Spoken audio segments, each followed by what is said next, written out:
Hey guys, welcome back to the channel. Stay smiling here. If you haven't been here before, welcome. Thank you for viewing these videos. If you like this content, make sure to like and subscribe. But today, not yesterday, but today, it's Monday, we are going to be unboxing our new bead breaker that I just ordered on Amazon and giving you a review and how to assemble. So we're gonna put that together, change a tire on it because we got to get the bike ready for Arizona because I am leaving on Saturday with my good friend Caleb, and I think we're convoying down there with the owner of the Dell Crew, Krista Verheel, her amazing husband Jeff Opie Brett, and we're gonna get down to Arizona and out of this really crap weather that we have in BC. It's raining 33 mils today, and we're gonna do this unboxing video because it is indoors. And I figure why not show you how awesome these little Amazon tools are here. So remember, like, subscribe if you like this content, maybe even share it. I'd appreciate it. Let's get to it.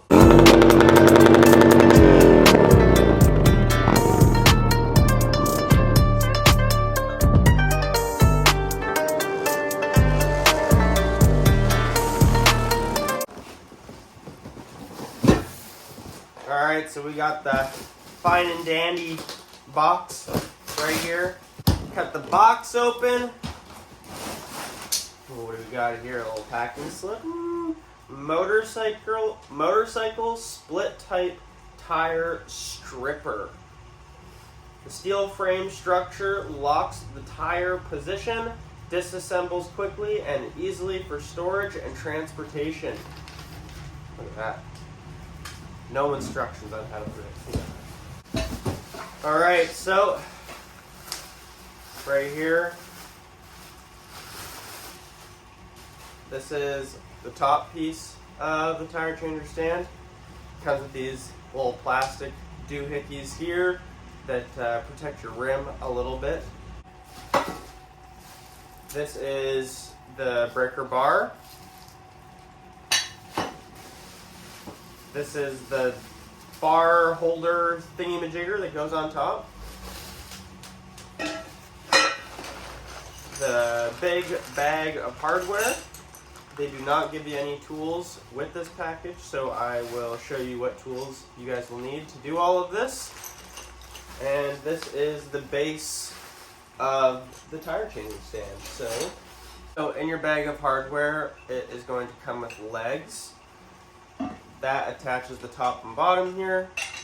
You're going to bolt these all around the side here, and then you will be bolting the top on.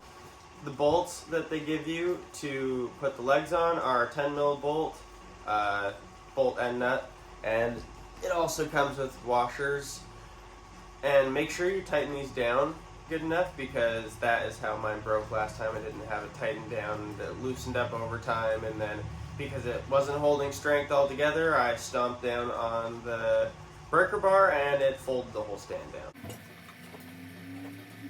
As you can see in that little time lapse there, we got this all bolted up. 2 bolts top and bottom, all tightened up. And then we are going to take this big L bracket piece, whatever you want to call it, sets across on these bolts like this, so you're able to mount your breaker bar onto here. We'll get to that in 1 second, but first we are going to bolt this up. So you're going to use these Allen bolts that they give you. One's going to go on this side.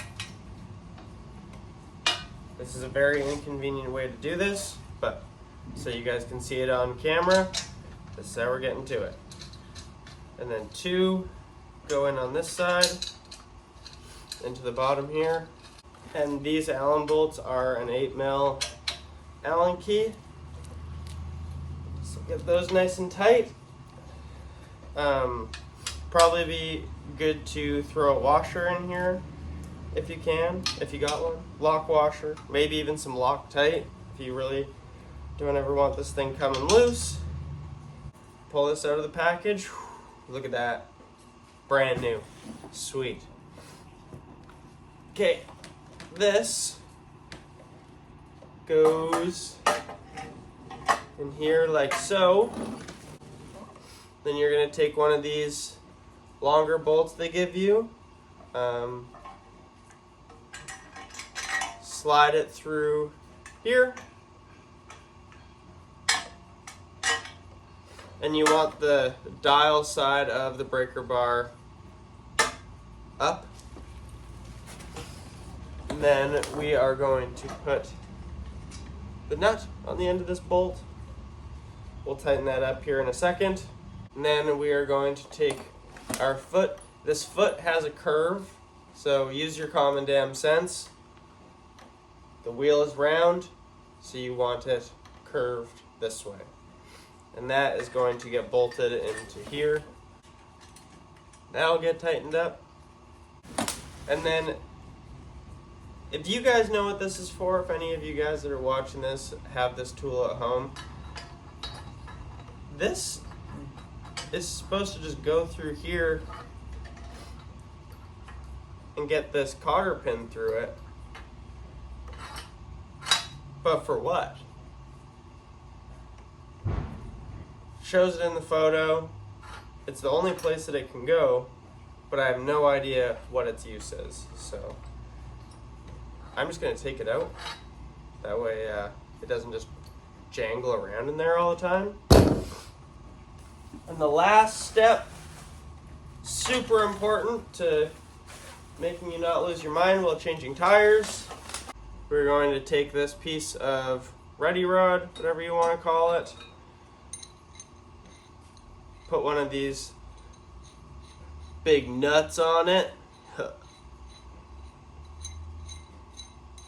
put your other nut on the bottom here,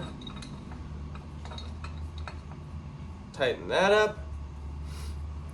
Now, once you tighten up these little bolts here, you're all ready to go. So we're going to tighten those up. It also comes with a fly nut, whatever you want to call these, for goes on the top here to hold down your wheel. Keep that in place. That's basically all. So let's get to changing a tire here.